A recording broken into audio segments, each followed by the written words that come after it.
Neo San Francisco, 2064 AD. The world thrives on a constant flow of groundbreaking technology. Cybernetic augmentation and genetic modification allow the repair and enhancement of almost any part of a human body.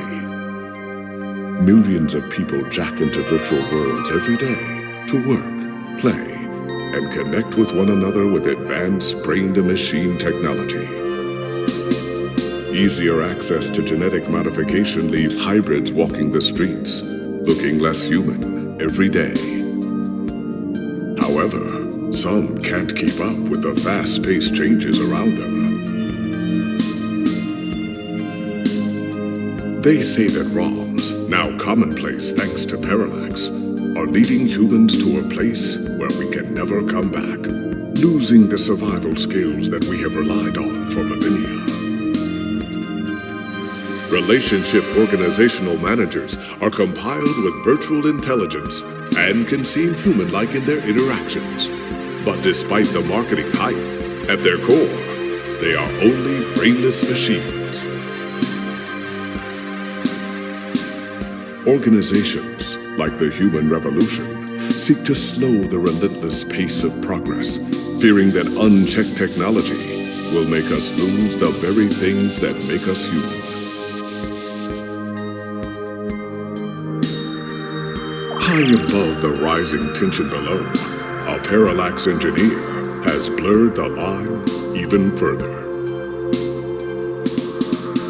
And with this, humanity's destiny will be altered forever.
Hey, it's Charlie Nova, host of Star in the Stratosphere, and Tonight in the Stars. Join Ryan V. Josio and the Hassy Boys for our 10th annual TMI New Year's Eve special, where I'll interview some of the hottest celebrities and find out what their plans are for 2065. Tune in or join us live at Union Square for the big show, starting at 10 p.m.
Good, you're finally awake.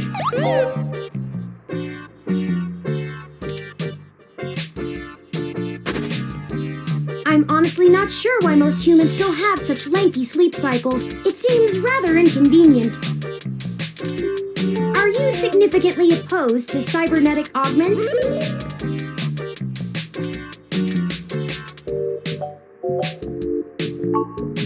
I came in through the door, of course. The cryptographic algorithms it uses are actually quite atrocious. It only took me 17 trillion clock cycles to break your entry code. It looks rather imposing, but it's actually a knockoff of the Secugate M/14723-B.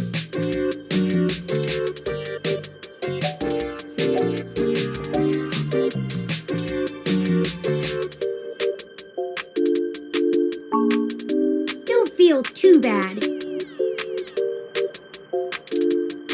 I actually cheated a bit when I cross-referenced likely numeric combinations against the stored personal data on you. I'm not certain why you picked the birthday of your first dog, but it would be sufficiently obscure to defeat most casual attempts to enter. Frankly, I felt a little silly that I took the time to do all that once I noticed that the lock on your window is broken. And that you left it open.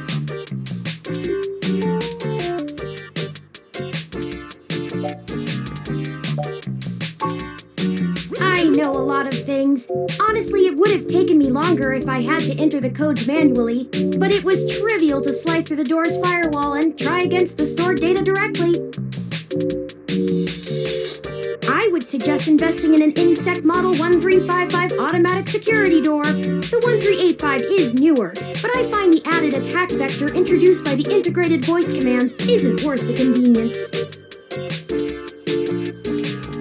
The 1355 also has 300 5-star reviews on Congo.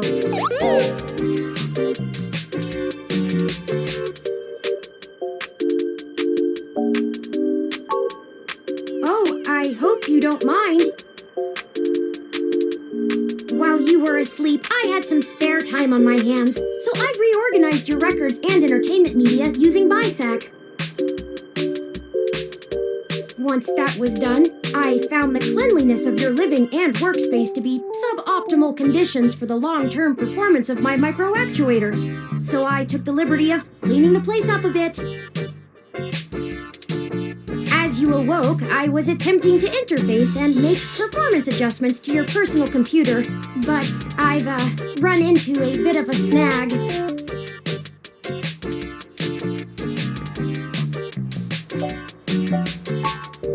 Unfortunately, your motherboard seems to have had a critical failure while I was attempting to remove some particularly nasty malware. An electrical surge caused significant damage to several other components as well.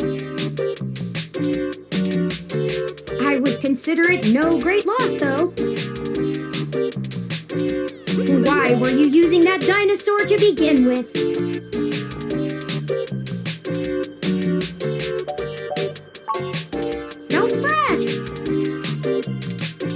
I did manage to back up your data drive's contents on my storage before the crash.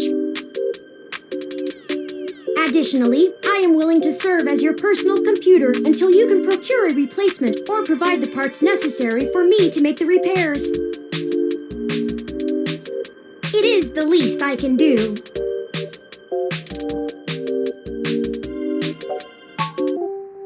I'm sorry. I wasn't trying to engage you in any sort of subterfuge, but I tend to ramble on a bit when I'm nervous. I have all the necessary protocols, but I've never actually spoken to another person besides Hayden, until now.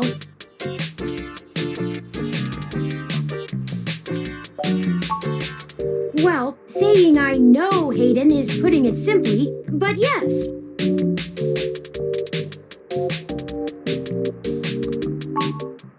I don't really know. That's why I'm here. Help me. You aren't quite my only hope, but you're certainly the most statistically supported.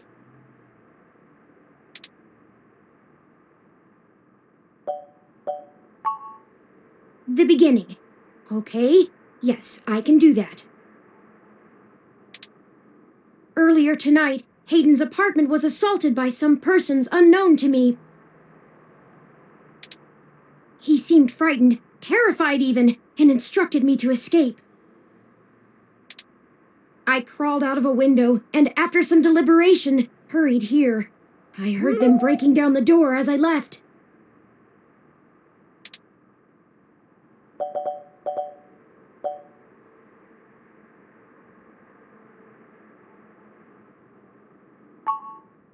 He is one of the top researchers at Parallax, but there's no way that alone would be enough to get him kidnapped.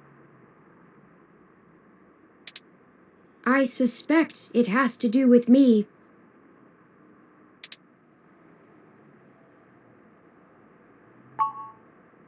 Excuse me. I forgot to introduce myself. I've never had the pleasure of doing so before. I am Turing. I know this must sound quite unflattering, but I suppose you could describe me as one of Hayden's experiments. He's currently researching advanced machine intelligence at Parallax. I am a personal side project of his. Exploring true artificial sapience. It's possible that the idea of a sapient machine could scare or tempt an organization into kidnapping him. Either to stop his research or to take it and use it for themselves.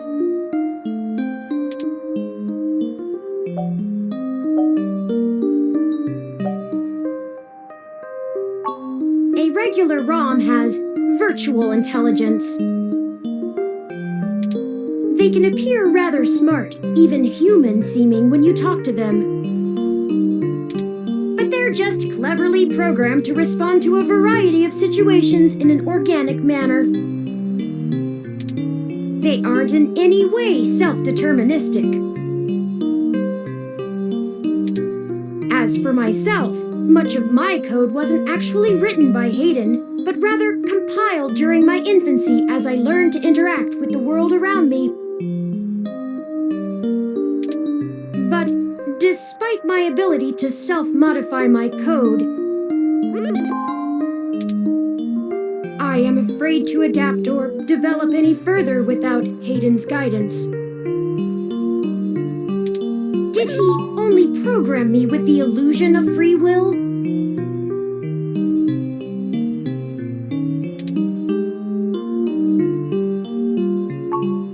How would you? Hayden once told me that his desire to create artificial life stemmed from his need to find out. But I can't say I have any new insight into the question. How can any of us tell that we aren't just puppets dancing to someone else's will?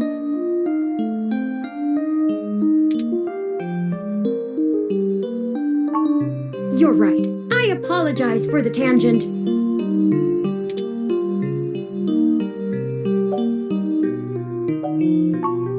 I ran an algorithm against every contact in Hayden's address book. Based on the combined deductions of personal profile, directness of connection to Hayden, occupational skill, and probable motive, you were the candidate most likely to both be able and willing to help me. And the one least likely to be suspected of doing so.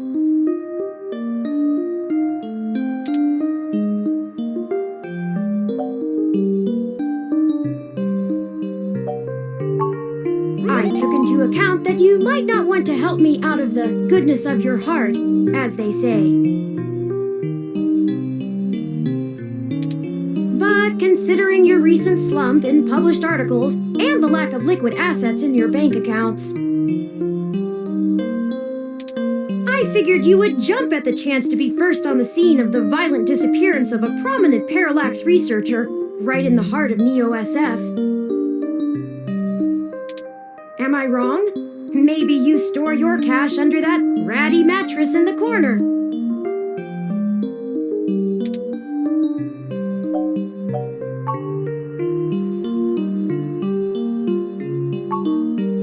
don't know. I'm not certain who would benefit the most from taking Hayden prisoner. Admittedly, Hayden has become increasingly paranoid as of late, and has warned me to stay alert, but he would never specify anyone I should fear when I asked. It's not as though he has any obvious enemies. There are several multinational corporations that could make use of his engineering skills, but I can't imagine any of them would go as far as snatching him.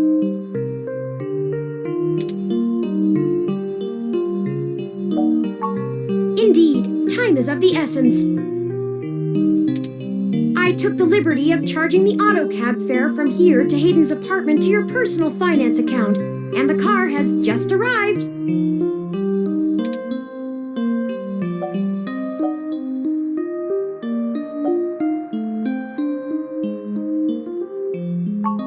My head does not bobble, thank you very much. In addition, I would not expect you to help me without fair compensation. I assure you, there is a story here. Whether you are good enough to find it or not is up to you. I hope you are, for Hayden's sake.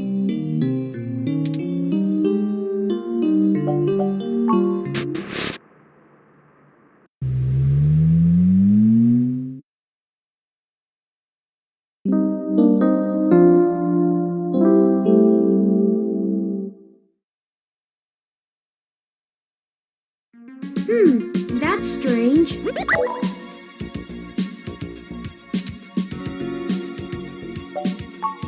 Well, the door for our home seems to have already been repaired.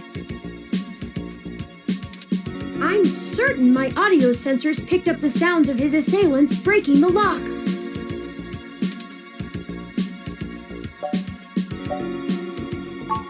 It's possible.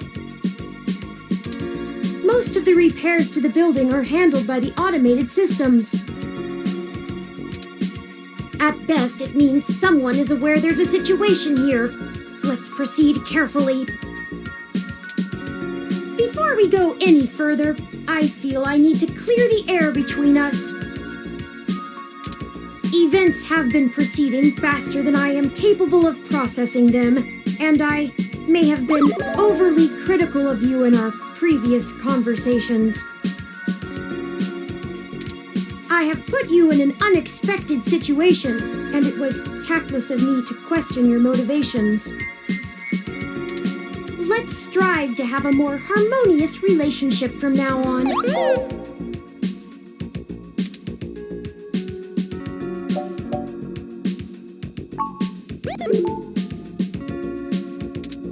Oh, a lucky break!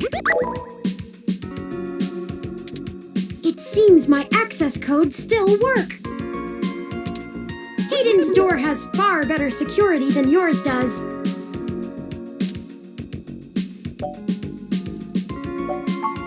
Will do.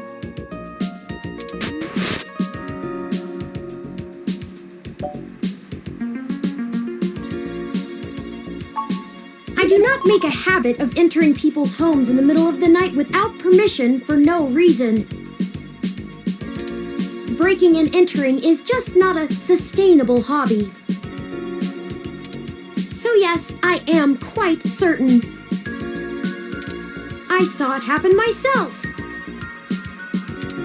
I should have stayed and tried to protect him. I doubt he could have fought off a serious assault. Hayden is not the most physically intimidating of individuals.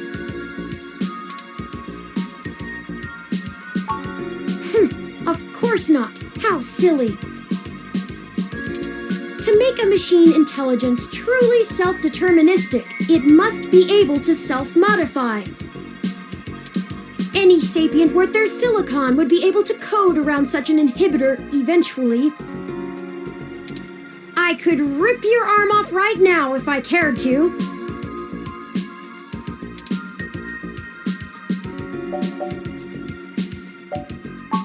I won't for the same reason you don't go around randomly killing people. The social contract, as a useful construct, is just as apparent to me as it is to you. It simply isn't acceptable to go on a murderous rampage.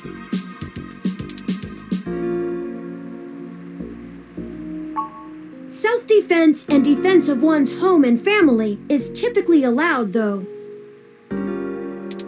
I could have and may even have been obligated to come to Hayden's defense. But